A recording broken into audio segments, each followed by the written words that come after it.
প্রথম স্ত্রীকে এত ভালোবাসতেন যে নাদিয়াকে জন্ম দিতে গিয়ে পৃথিবী ছেড়ে চলে গেছে বলে নাদিয়ার মুখ দেখতেন না, ওকে ভালোবাসতেন না, ওর প্রতি বাবার দায়িত্ব পালন করতেন না। প্রথম স্ত্রীর প্রতি যদি এতই ভালোবাসা ছিল, তাহলে প্রথম স্ত্রীর মৃত্যুর 2 মাস পর কিভাবে দ্বিতীয় বিয়ে করলেন? তখন কোথায় ছিল আপনার এত ভালোবাসা?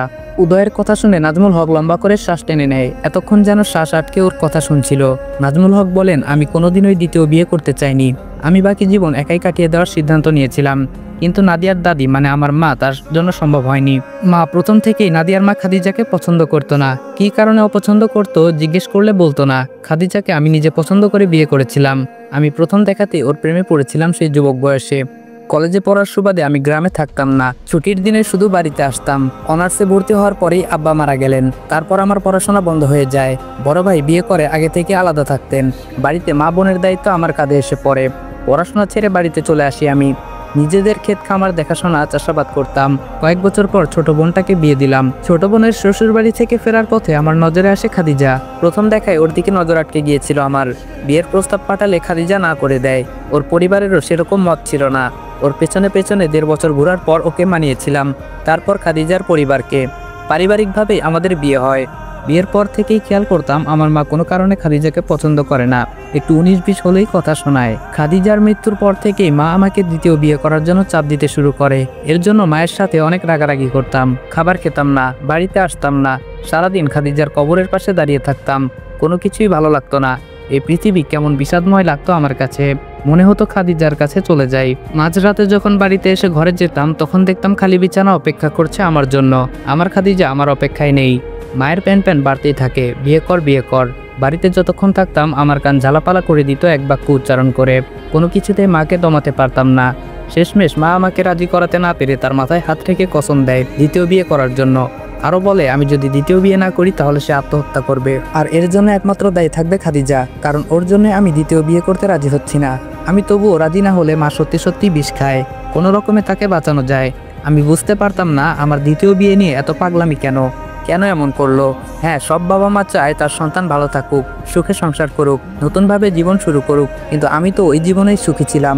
জোর করে বাধ্য করে আমাকে দ্বিতীয় বিয়ে করায়, আবার তার বোনের মেয়ের সাথে। সাথী আমার বড় খালার মেয়ে। মায়ের প্রথম থেকে ইচ্ছে ছিল সাথীকে এই বাড়ির বউ করে নিয়ে আসার, কিন্তু আমার জন্য পারেনি, কারণ সে মুখ ফুটে বলার আগে আমি খাদিজাকে বিয়ে করব বলে জেদ ধরেছিলাম। আমার জেদ দেখে তখন মা কিছু বলেনি। আমি বিয়ে করার পর সাথীরও বিয়ে হয়ে গিয়েছিল, কিন্তু সেই সংসারে টেকেনি সাথীর। দ্বিতীয় বিয়ের পর 1 বছর পর্যন্ত আমি সাথীকে ছুঁয়েও দেখিনি। ওকে আমার ধারে কাছেও ঘেঁষতে দিতাম না, সাথে নাদিয়াকেও। সাথী তখন সহজ সরল ছিল, আমার ভয়ে তটস্থ থাকতো। আমি যাই বলতাম তাই পালন করত। মা কোনোভাবে বুঝে যায় আমার আর সাথীর মধ্যকার দূরত্ব। মা আবার দ্বিতীয় কসম দিল তার নাতি চাই, আর সাথীর সাথে যেন সম্পর্ক স্বাভাবিক করি। মা এখন বেঁচে নেই, তবুও তাকে আমি জীবনেও মাফ করব না। সেদিনের পর রাগে জেদে যার কারণে হোক না কেন সাথীর সাথে সম্পর্ক স্বাভাবিক করার চেষ্টা করলেও মায়ের সাথে আর কোনো কথা বলিনি কখনো। খাদিজার জায়গা আজ অব্দি আমি সাথীকে দিতে পারিনি।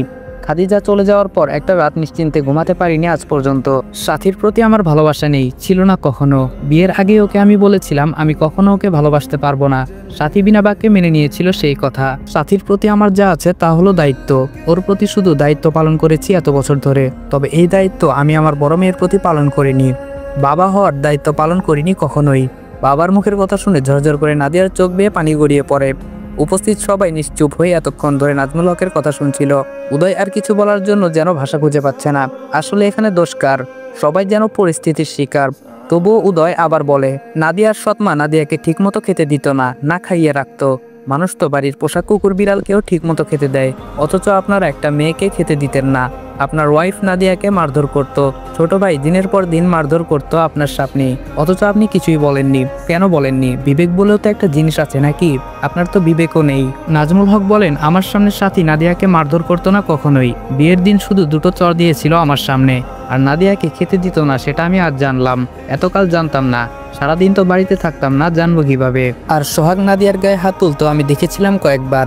আমি চাইতাম নাদিয়া নিজেই প্রতিবাদ করুক। সোহাগ ওকে একটা চর দিলে ও 2টো দিক, কিন্তু নাদিয়া বলতো না কিছু, চুপচাপ মার খেত।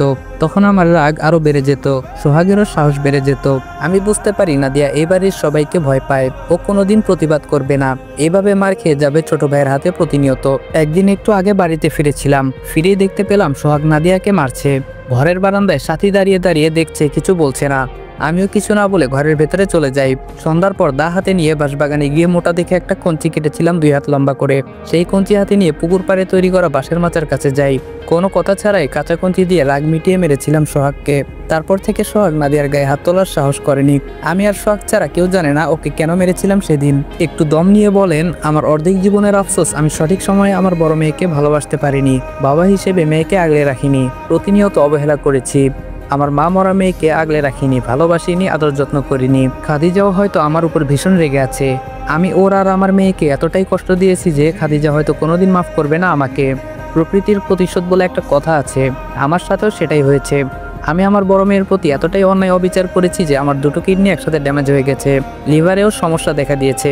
কতদিন বাঁচবো জানি না, হয়তো খুব বেশি দিন বাঁচবো না। আর আমার যাওয়ার সময় ঘনিয়ে এসেছে। লাস্ট 2 বছরে অনেক টাকার ঋণ হয়ে গিয়েছে। এই ঋণ শোধ করার জন্যই বাড়ি বিক্রি করার সিদ্ধান্ত নেওয়া। আমার চিকিৎসার জন্য এই বাড়ি কখনোই বিক্রি করতাম না আমি। ঋণ রেখে মরতে চাইনি আমি। এমনিতেই জীবনে পাপ ঋণের বোঝার অভাব নেই, আর পাপ ঋণের বোঝা বাড়াতে চাইনি। পাপ আর ঋণের বোঝায় নুয়ে গেছি এখন। আমি পাপী, আমি ঋণী আমার বড় মেয়ের কাছে। তোমার এই পাপিষ্ঠ পিতাকে মাফ করে দিও মা, আর হয়তো দেখা হবে না তোমার সাথে। ভালো থেকো তুমি। আর আমার মৃত্যুর সংবাদ যদি তোমার কানে পৌঁছায় তাহলে একটু দোয়া করো। তোমাকে ছুঁয়ে দেখা হয়েছিল অল্প কয়েকবার। আফসোস, তোমাকে ভালোবেসে আমি একবারের বেশি ছুঁইনি।